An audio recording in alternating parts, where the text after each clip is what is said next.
I was just trying to get everything for my party done. One pumpkin, that's all I needed. I drove to the store because carving a real one was better than sticking some plastic decoration in the yard. It wasn't even late, but the place was already full of people fighting over the leftovers. The display was a mess.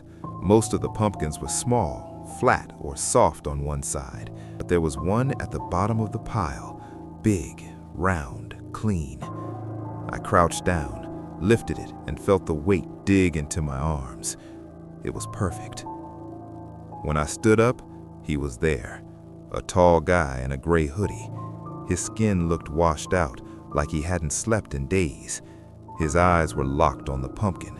He wasn't blinking. He stepped closer, chest rising and falling like he'd been waiting for this moment. His voice came straight out, low, straight. I saw it first. I didn't hand it over. I held the pumpkin tighter against my chest. He tilted his head slow, like something in his brain didn't line up right. He didn't look angry yet, just fixed on me like he'd already decided what was his. I told him no. He kept staring. People moved around us with carts, talking, laughing. Nobody cared. His hand twitched next to his side like it was itching for something. The silence stretched too long. It wasn't dramatic, just off, like being stuck in a room where something's about to happen.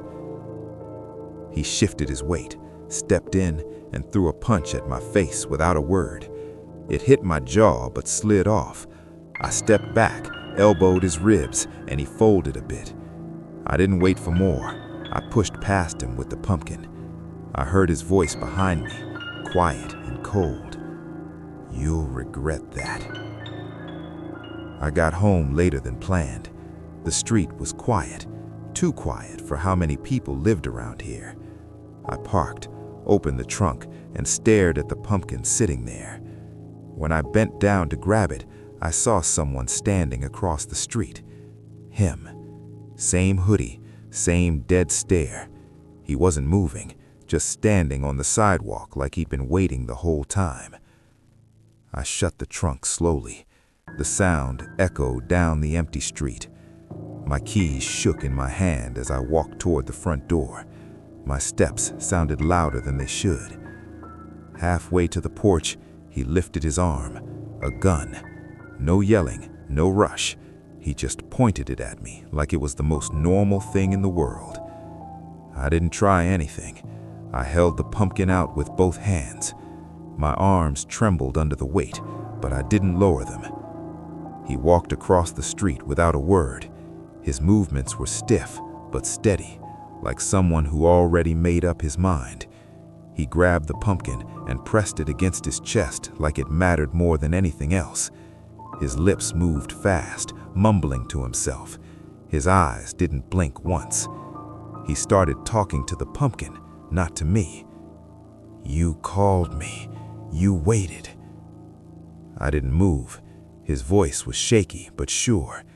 Then he turned his head slowly back toward me. "It doesn't like you. It says you touched it. You shouldn't have."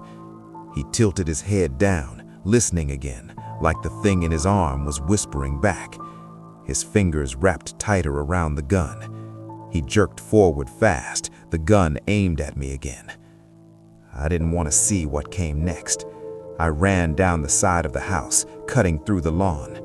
Behind me, his footsteps hit the pavement quick and sharp. I didn't look back at first. I focused on moving. The houses blurred. My lungs burned after a single block. When I turned my head, he was already closing the gap.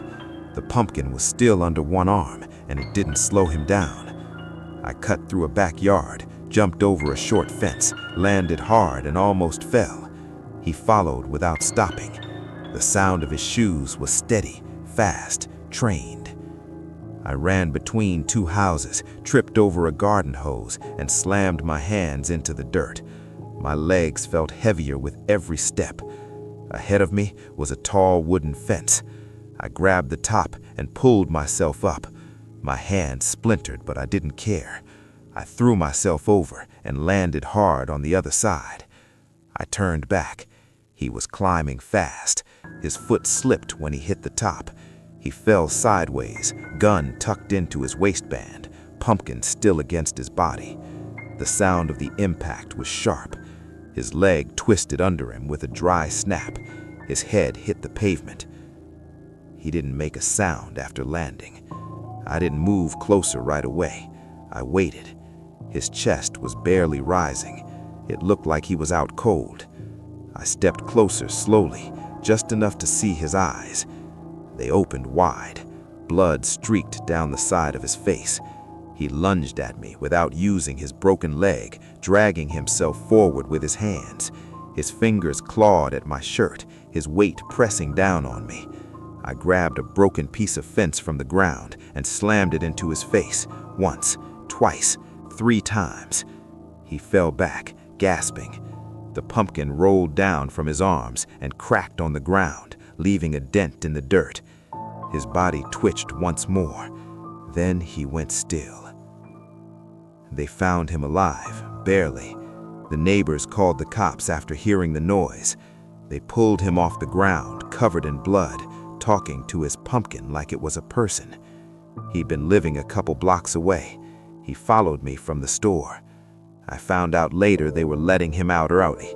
Good behavior, no incidents inside. He didn't talk to anyone, just the pumpkin. Now, every sound at night makes me look out the window. Every crunch of gravel feels like footsteps. I stopped putting decorations outside. No pumpkins, no orange lights, nothing.